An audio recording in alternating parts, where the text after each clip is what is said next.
Voter list থেকে নাম কাটার প্রতিবাদে আজকে ধর্ণার কার্যসূচিতে অংশগ্রহণ করেছেন। বন্ধুগণ, মনে রাখবেন, এই পাথারকান্দিতে এই বর্তমান বিধায়ক কৃষ্ণেন্দু পাল, এই কৃষ্ণেন্দু পাল একজন হিংস্র ব্যক্তি। এই কৃষ্ণেন্দু পাল কোন সময় পাথারকান্দির জনসাধারণের কাজ করে নাই। ও শুধু নিজের লোকের জন্য নিজের কমিশনের রাজনীতি করতেছে। বর্তমানে এই কৃষ্ণেন্দু পাল ওর পরিবারের নামে, ওর নিজের নামে অনেক মাটি করতেছে। আমার সন্দেহ লাগে এই ভোরের যে আজ উচ্ছেদ করা হচ্ছে, আমার মনে হয় নেতা মন্ত্রীরা কোন উদ্যোগ প্রতীকে নেতা মন্ত্রীদের নামে ওইসব মাটি, তবে আমার সন্দেহ।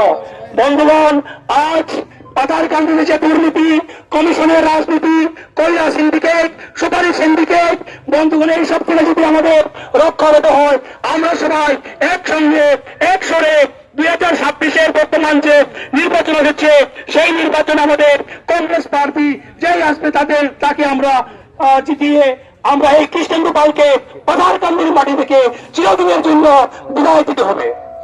বন্ধুগণ, মনে রাখবেন, আজকের এই পাথারকান্দির যেসব সম্পদ ছিল, যেমন মেডিকেল কলেজ হওয়ার কথা ছিল, পাথারকান্দির থেকে অন্যত্র সরিয়ে দিয়েছে। আর এখানে পিডাব্লিউডি অনেক সম্পদ পাথারকান্দির অন্যত্র সরিয়ে দিয়েছে। সব থেকে বড় ক্ষতি আজ কৃষ্ণেন্দু পাল করতেছে পাথারকান্দির বাজার আজ বিপদে। বন্ধুগণ, মনে রাখবেন, আমাদের সামনে যে সার্কুল অফিস আর 5 দিন নিয়ে সার্কুল অফিস থেকে এখান থেকে অন্যত্র চলে যাবে। বন্ধুগণ, আমাদের যে সম্পত্তি হচ্ছে সিডিসি অফিস, এই সিডিসি অফিস অন্যত্র চলে যাবে।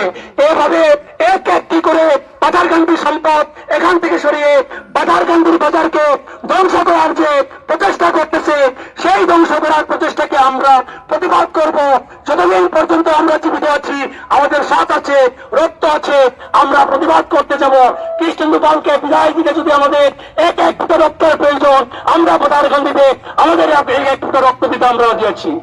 বন্ধুগণ, আজ যেসব ব্যক্তিদের হচ্ছে অত্যন্ত দুঃখের বিষয়, ওনারা ভারতবর্ষের বৈধ নাগরিক। এই ভারতবর্ষের বৈধ নাগরিক যারা পাথারকান্দিতে বসবাসকারী, ওনারাও কিন্তু একদিন কৃষ্ণেন্দু পালকে ভোট দিয়েছিল। বন্ধুগণ, এই আজ ওনার পায়ের নিচে মাটি নেই, এখানে প্রমাণ। উনি যদি 2026-এ নির্বাচন খেলে উনি ধরাশায়ী হবেন, উনি পাথারকান্দি থেকে বিজয় হতে পারবেন না, জিততে পারবেন না।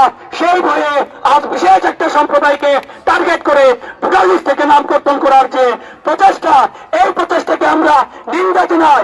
কৃষ্ণেন্দু বাবু, আমরা ভেবেছিলাম আপনি একজন ভালো ভদ্রলোক, কিন্তু আমরা আজ প্রমাণ করতে পেরেছি আপনার মতো নিম্ন মানুষ পাথারকান্দিতে আজ পর্যন্ত কোনো এমএলএ হয়নি।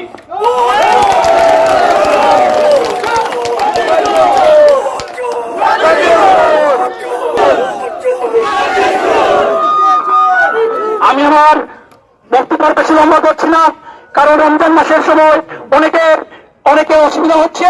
তাই আমি আমার বক্তব্য শেষ করে আমি আমাদের